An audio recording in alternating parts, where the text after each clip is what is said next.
Alors, c'est dur, hein. J'ai 65 ans, donc déjà, je suis arrivé à Paris à 19 ans, donc je suis arrivé à Paris pour suivre les cours Simon, qui à l'époque avait une certaine renommée.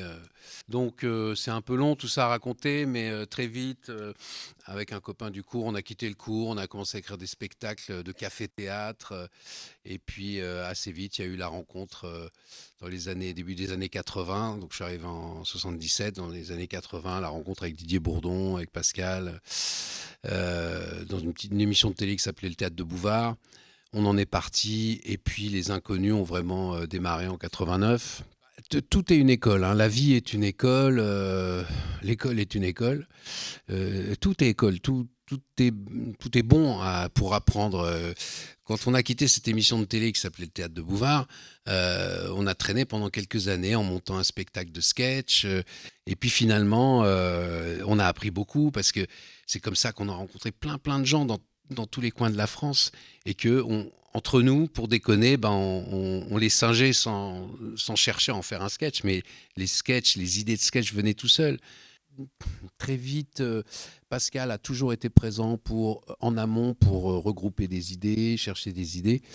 Et puis quand on attaquait l'écriture, c'était beaucoup Didier et moi. Et puis la réalisation, c'était beaucoup plus Didier. Mais comme toute la préparation, je la faisais avec Didier, moi j'étais un petit peu juste derrière Didier pour, voilà, dès qu'il avait une question, dès que quelque chose bloqué, je pouvais être là. Mais c'était beaucoup Didier qui prenait les devants pour la réalisation.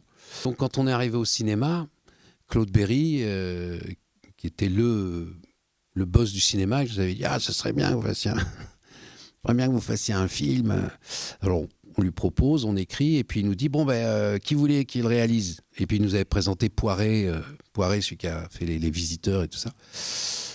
Et nous, on se disait, non, on va le réaliser nous. Ah non, les gars, on n'est pas compte, un film, c'est cher et tout. Non, vous allez avoir un truc sur les épaules. Et puis, voilà, on a fait le film nous-mêmes, comme je disais tout à l'heure, avec Didier vraiment qui prenait les manettes. Mais en écrivant le film, on se jouait un peu les scènes. Donc on savait à peu près comment on allait poser la caméra. Est-ce que là on était plutôt en plan séquence? Est-ce que là on était plutôt en découpage? Donc ça se faisait un peu naturellement. Sur le plateau, c'était plus évident. Et nous, on s'est plutôt définis comme des comiques sociaux. C'est plutôt la société. Voilà, c'est la société, les travers de la société, les différentes... les flics, les chasseurs, enfin tout ce qui peut constituer les hôpitaux, tout ce qui constitue la société, la télévision aussi à travers tout ça.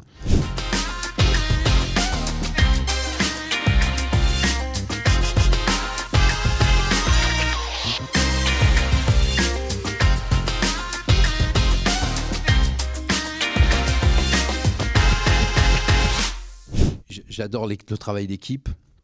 J'aime apporter aux autres, j'aime aussi que les autres m'apportent, j'aime cet échange. Puis même si j'écris un truc seul, comme un film seul, j'ai besoin de regarder les autres pour m'aider. Donc le travail en groupe est passionnant, mais il est difficile. Il y a eu des engueulades, on a énormément de divergences sur plein de sujets, sur notre façon d'être. Mais on l'a mis dans Les Trois Frères, tout ça. Je pourrais même dire je l'ai mis dans Les Trois Frères parce que j'aimais bien moi les trois caractéristiques des personnages. Elles sont quand même venues pas mal de l'écriture, de mon écriture. Et Didier, le personnage des Trois Frères, il y a quand même beaucoup de Didier. Pascal, voilà, très clac comme ça, carré. Et puis mon personnage un peu perché, un peu à côté de la plaque. Pour moi, l'écriture, c'est comment trouver ce qui va me débloquer. C'est ça pour moi, écrire. Et d'ailleurs, j'ai souvent des petits post-it où j'ai des petites notes qui m'aident, genre, relis tes notes. Ah oui, bon, allez, je suis bloqué, je relis mes notes. Et je reprends mon petit cahier, le cahier B, enfin, j'ai plein de cahiers qui sont commencés, jamais finis. Et je relis, je redémarre. Ou relis ce que tu as déjà écrit. Enfin, plein de petites choses comme ça pour m'aider à me débloquer. Mais tu as raison, effectivement, à un moment, quand c'est bloqué, il ne faut pas chercher, il ne faut pas... Enfin, pour moi, ça sert à rien d'y aller en force. Il vaut mieux sortir, comme tu dis, et s'aérer un peu, voir du monde, regarder un film, et en fait s'ouvrir sur l'extérieur. Le scénario, c'est un instrument de travail, c'est un outil de travail. Donc, pendant le tournage, c'est pas une bible dans le sens où, attention, il faut toucher aucun mot. Le tournage peut modifier énormément le scénario. Donc il reste jusqu'au bout un outil de travail. Donc le scénario, il est jamais fini. Et l'écriture se poursuit dans le tournage, elle se poursuit dans le montage, c'est toujours de l'écriture. Donc jusqu'au montage, à un moment, il faut finir le film. Là aussi, la question se pose à toutes les étapes. Il faut savoir s'arrêter. Une statue, elle est terminée lorsqu'il n'y a plus rien à enlever. Tu es d'accord? Tu enlèves, il y a un bloc de marbre, puis tu enlèves. Quand il n'y a plus rien à enlever, elle est terminée.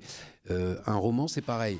Les dernières retouches de l'auteur, elles vont être à 99% à enlever, à simplifier, et non pas à rajouter. Donc, c'est quand l'idée de l'épure est importante, d'aller vers quelque chose de plus en plus pur, de plus en plus simple. C'est ça qui va nous amener à nous dire, ah là, je sens que je touche à la fin. C'est fluide, c'est simple. Il n'y a pas une réponse, il n'y a pas de recette, quoi. Quand est-ce que c'est terminé? C'est la question qu'on se pose un peu tous, quoi. Bon courage. Quelle place vous donnez, vous, au son, et comment vous le faites intervenir dans votre, éventuellement dans la préparation de votre film, dans la post-production de votre film? Donc le son est très important, mais on a tendance un peu à dénigrer. Moi, dans l'expérience que j'ai au cinéma, on néglige un peu. Et alors on se retrouve en post-synchronisation, où c'est rare quand ça fait gagner quelque chose au film. En général, la post-synchronisation, ça descend. Donc il faut vraiment tenir compte de ça. C'est très important. Il faut arriver à s'imposer. Il faut être plus sûr de soi possible. Et à vraiment travailler en amont avec l'image et le son. En tant que comédien, ce que je demande, c'est être plongé dans une aventure. Emmenez-moi. On aime bien être... Nous, le comédien, on est une sorte de pâte à modeler. Allez-y, modelez-nous, quoi, avec respect. Mais modelez-moi, faites de moi ce que...